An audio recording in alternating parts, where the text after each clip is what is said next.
Let's do this, guys. Vamos.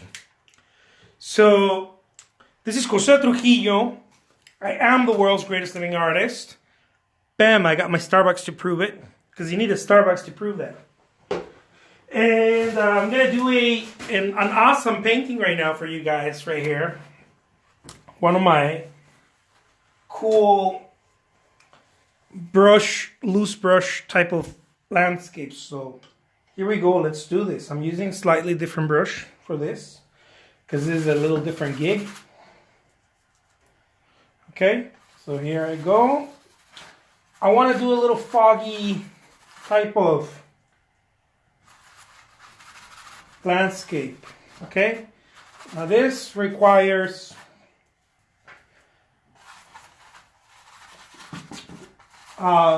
movement, right?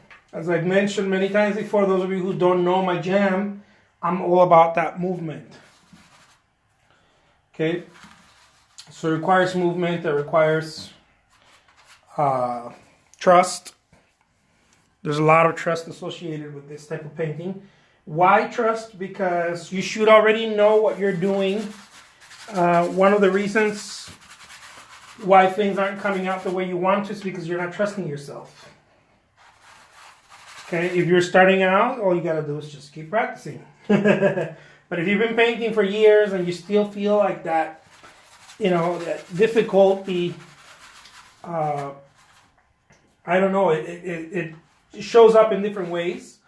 One of the reasons is, it's probably, I'm probably thinking it's the only reason, is that you're not trusting your senses. You're not trusting your senses, and then therefore you could feel like you're not doing something right. But again, it's not that you're not doing something right. It's that you are distrusting your power, your Jedi power. How's it going, Noah? Yeah, I do these ones at random. Every day at noon, Arizona time, Arizona, US of A. I come to you with a different video, but the painting strings are really, I play them by ear a lot. Just, expect the unexpected.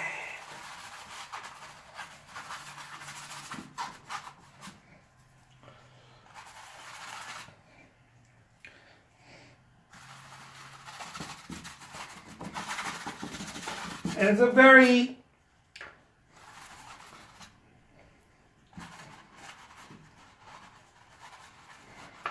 dance sort of motion that happens. It's a weird thing. It's a weird thing because you want to lose yourself to find yourself in the painting, but at the same time you got to have control. Which reminds me of one of the passages of one of my favorite books that I haven't read in a while. the Tao Te Ching, where it says basically to look at children, no, how they are, how they act. They almost seem fragile, no? I think the word is supple, like fragile, right? Little babies, right? But their grip is strong. Right? The grip is very strong. And so in painting is very much like that. In painting is at least this type of painting, right? The way I do it is you want to stay loose, right? Like that like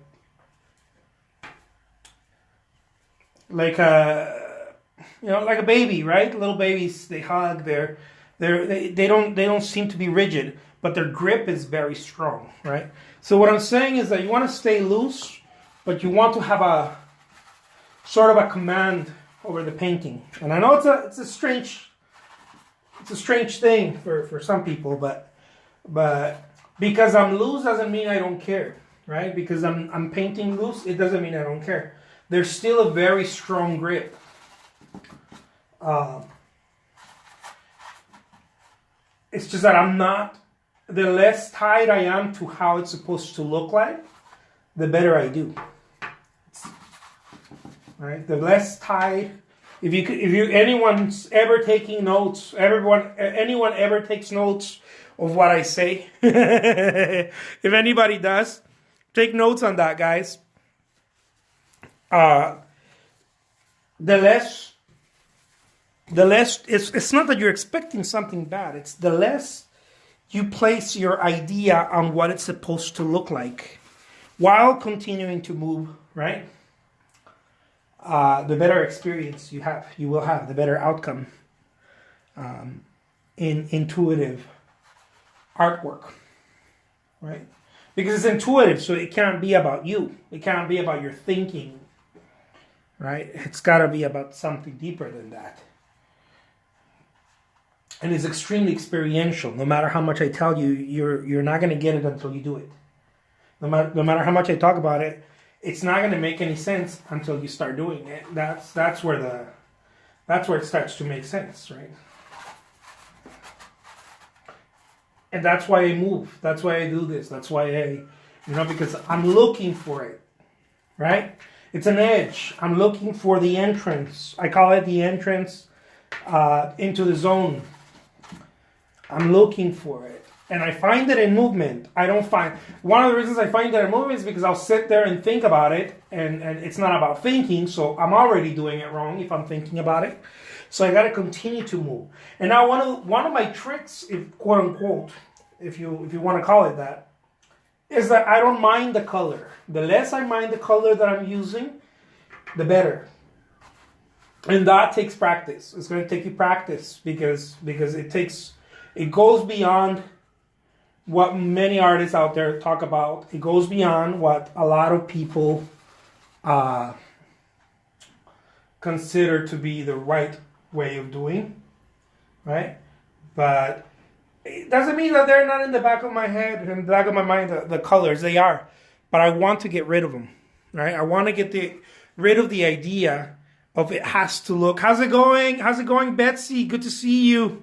Easier said than done, absolutely. How's it going, Megan? Good to see you guys. Guys, go check out Megan. Megan _Cardi_art. She is amazing. She's an amazing artist. And I've been loving watching her YouTube. She's got some awesome content too. So if you guys are watching, go check her out. She's got some great artwork. She's a great artist and a great person. So yeah, guys. It's really just, what would we call it? Let's go totally hippie here, okay? Let's call it allowing, okay? You're really just allowing. So you think about the color, but you really don't. Like, I don't go, oh, there's gonna be green here, because if I do that, I'm so trained at this thing now, of this intuitive painting thing, that if I say I want green here, I start thinking about what it's supposed to look like. And the moment that I start thinking about what it's supposed to look like, I started thinking. I don't know if that makes any sense. I started thinking. And so I don't even do that, right? I don't even do that. And I mean, I still do it, but I catch myself, and then I keep moving, right? Because it's in the movement. So I keep moving. It's in the movement where I lose myself, right? So I keep moving, and then that is exactly where I find myself again, right? So it's very much allowing. You're allowing. It's somewhere I read that most religions point to an aspect of surrender. And I don't mean to be offensive here in any way, but if you see like the cross, right, in Christianity, is almost a very surrender state, right? I mean, what are you gonna do once you're in the cross? You can't do anything, right? And so it's a very surrendering place. I know out of the religions, I believe the name of the religions actually means surrender. kneeling, right? Kneeling for prayer, it's a state of surrender. You're surrendered to something greater, right? And in painting, it's the same approach. It's a very, very, very Zen Buddhist. I'm not any of that. I'm not claiming to be. I'm not religious. I'm not. I don't even think I'm spiritual. but the more I paint, the more I realize that based on the things that I read, this is what these cats were pointing at, right? These cats are pointing at a very deep state of non-judgment, right? And this deep state of non-judgment, what I mean by this, guys, is can there be green in the sky? Hell yeah, why not, right? So you don't judge the sky, right? You don't say, it's supposed to be blue, it's supposed to be blue. No, you don't say that. Or the wind is going this way. No, if I wanted to, the wind will go that way, right? It's a very, it's a very cool thing, guys. You guys gotta try it. It's like you become a child again. Now I understand why the JC said be as children because I can feel that in painting. There's no way in hell you can paint intuitive work if you don't start behaving like a child. Like you use the things that you've learned, but you have to somewhere in there. You have to start behaving. You have to have that again, that childlike quality, right? That we all have. We just suppressed it, but it has to be there. Otherwise, there's so much judgment that the painting cannot come through. What I'm really looking for is I'm inviting the painting to come through because I'm not really painting it. There's no way in hell I have the intelligence to do this. Right? I'm inviting it through. I learn a few things. I learn a few things about composition. I practice enough, so I'm inviting it. Right? It's sort of an invitation I'm making and saying, hey, would you like to come through this door? Right? And then the painting, I know this sounds super weird. And then the painting, let's say that the painting answers, well, will you judge me? And then that's your job. I won't. I promise I won't judge. And then the painting, because the painting is very,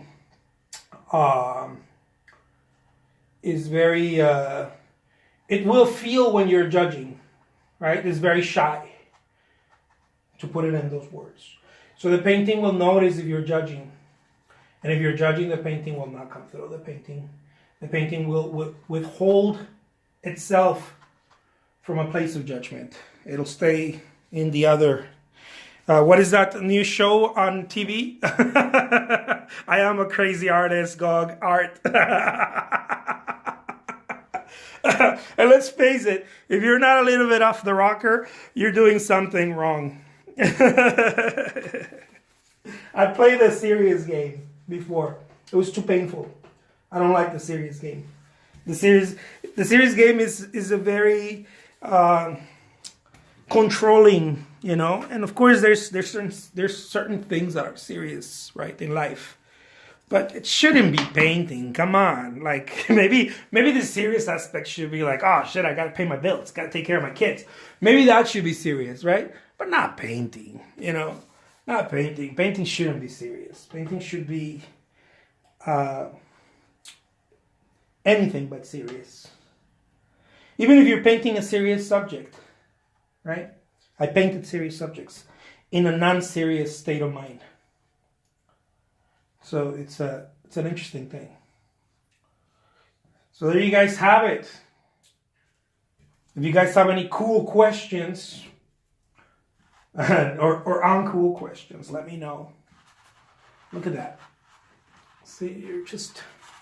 And then another thing here, you want to keep moving, right? When I mean keep moving, I'm not saying in the same place. No, it's like you do this, okay, you do your thing, and then you leave that alone, and then you move to the next part. And then this is what intuitive means. Intuitive means all encompassing. It's you waste nothing. You waste nothing. And it's not because you're trying to be stingy with time or materials. No, it's because you are using everything. I remember reading about, what's this cat's name? Bruce Lee, saying that in a fight you use everything, right? And this is what it feels like. This is sort of a peaceful fight, right? To put it in these words, I'm fighting my own judginess. I'm fighting against my own judgmental self, right? My ego, to put it that way. So I will use everything, right? I will use the back of the brush. I will even put my finger in there. I will move, right? I'll use everything. It's a dance. It's a dance, guys. That's what it is. Super cool thing. And then you sign it and you let it go. And that's how it's done. Megan says, I love the bright hints of color. I love any chance to use fluorescent colors. Thank you so much. Yeah. And I like to overdo it. I don't know why. Maybe because I really love, thank you so much, Betsy. Betsy says, amazing. Thanks. I like to overdo the whole thing sometimes because, well, not sometimes. I do it a lot. With the bright colors and the fluorescence. Because it pushes me, right? It pushes me because if you go bright, you can't go brighter, right? I learned this from the colorists. I used to shadow a colorist artist, and if you go bright, you can't go brighter. So that's why you have the different, of course, right? The different tones, and you have different shades, right? But when you start playing with very bright colors, it's very cool because you start learning how you can use certain bright colors as shades. You actually use them as shades, right? You use them as, you use certain tints. You'll use them as shadows too. It's very weird. It's a very, very tricky thing because the eye gets tricked, right?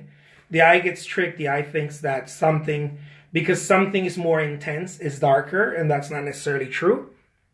But when you place it to something that maybe you're putting a lot of white, maybe you get a yellow and you put a lot of white and then you put it next to a pure yellow, the pure yellow is going to appear much darker, but it's not that it's darker. It's just that it's intense. That's all it is, right?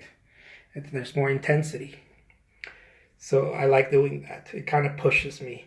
Like this red, right? It's kind of giving the idea that it's the illusion that it's darker, but it's not. There's nothing dark about this. It's just pure red.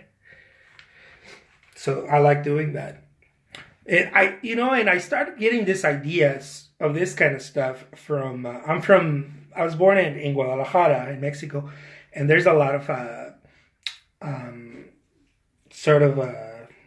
well, the tradition is Spanish, right? The tradition is Spanish Baroque, the Spanish Baroque churches. And so they have a lot of stained glass. So that's where I started getting my ideas, from stained glass for painting. I remember getting my initial ideas from that. Betsy says, how do you learn that? Practice, intuition. I think it's a bit of both. I also think that you start just playing with the color and start realizing that some colors resonate, and they say so much by themselves, and when you place them together, it's sort of certain little symphonies that we do, right? Certain little symphonies. So, guys, I will leave you with that. The name is Jose Trujillo. Someone's calling me over there. I will talk to you guys again. Go check out my artwork on eBay. My link is on the profile. Thank you so much. Take care.